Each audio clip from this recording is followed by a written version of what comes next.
Morning. Today is August 13th, 2024.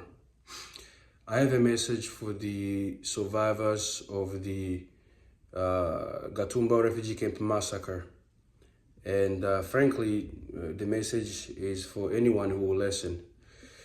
So for those of you who may not know, exactly 20 years ago today, August 13th, 2004, the terrorists of FNL, along with their evil allies, Interahamwe from Rwanda and the Mai of Congo, they cross into Burundi and enter the Gatumba refugee camp, where they slaughtered 166 people.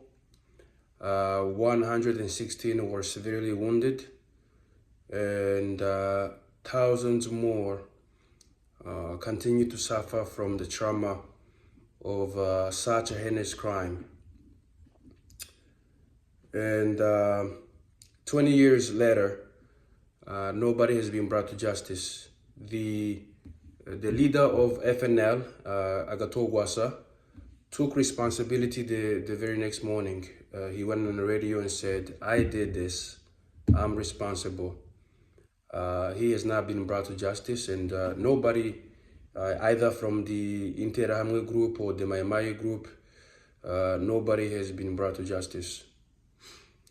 For 20 years, my community has been crying out for justice. We brought the case to the UN. I believe the United States also has the case, the international community. Nobody has done anything about it. Nobody has done anything about it. So this message is for my community and the survivor of the terrible massacre. The bad news is, I shouldn't say the bad news. The fact of the matter is, I guess what I'm about to say is either going to be, for me, it's a good news, but for you, you might see it as a bad news. So it all depends on how you see things. My message to you is that nobody is coming to save you. Nobody is going to give you justice. We have been screaming for justice for the past 20 years, and we're probably going to scream it for the next 20 years, and nothing will be done. To me, that's a good news. Nothing will be done by the international community. To me, that's a good news. I have this quote that I really like by, I believe it was Napoleon who said it, that if you want something done right, you have to do it yourself. And so this is my message to you. If FNL and Agatogwasa, if the Interahamwe of Rwanda and the Mai of Congo, if you want them to face justice, they will only face justice. They will only answer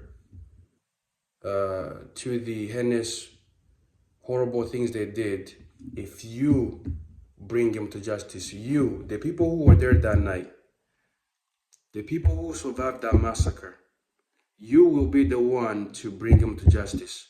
Nobody is going to do it for you. Those people will only face justice if you, the people who survived that massacre, do something about it. It is not enough to write to the UN and go to these meetings in New York City or The Hague and bring the case. That's not enough. We've been doing it for 20 years. You have it to make it your own life goal to make sure that those people are brought to account about what they did that night. Now listen, this is not a call.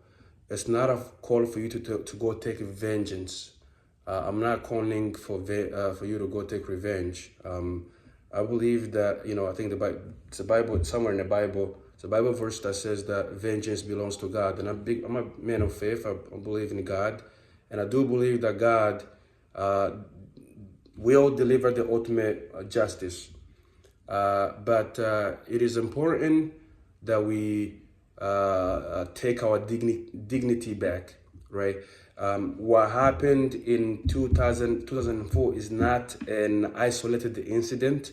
The Banyamulenge people, or the Tutsis in Congo, have been targeted for decades now. And as you guys know, our people, the Tutsis in Congo, are still being prosecuted, targeted by the state. So us holding the perpetrators of the 2004 massacre responsible will also send a message to anybody who continues to target the Tutsis in Congo.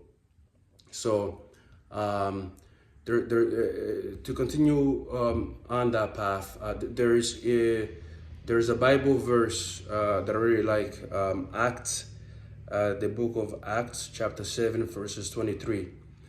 The Bible says that when Moses was 40 years old, he decided to go visit his people, the Israelites. Now, Moses grew up in a palace, as you may recall the story, and he had it all. He went to the best schools, he had the best meals, and quite possibly he could have become the next pharaoh, possibly. But he decided to visit his people. He went from a palace to a village to visit his people, and ultimately, if you remember the story, Moses was the one that led his people from slavery to the promised land. But that's because he, within him, had decided that eating the finest food, drinking the finest wine, and living in the best country wasn't his life calling, wasn't the main goal in life. He decided to visit his people because they were being enslaved, they were being prosecuted, they were being abused by the Egyptians. So the survivors of the Gatumba massacre, many of you have found refuge in the United States. Some of you are in Europe, and you're doing well for yourself. You know, despite the fact that you didn't see a path forward after that night, you have risen from the ashes, and I'm so proud of you. I'm so proud of you, because it would have been easy. It would have been easy to become a victim after that night. It would have been easy to just curse God and curse life and take matters into your own hand. It would have been easy for you to move on, to now move on, to just quit. But you didn't quit. You didn't quit. You know, some of you witnessed your parents' beheadings, your siblings being burnt. You witnessed it, you saw it, but you didn't become a victim.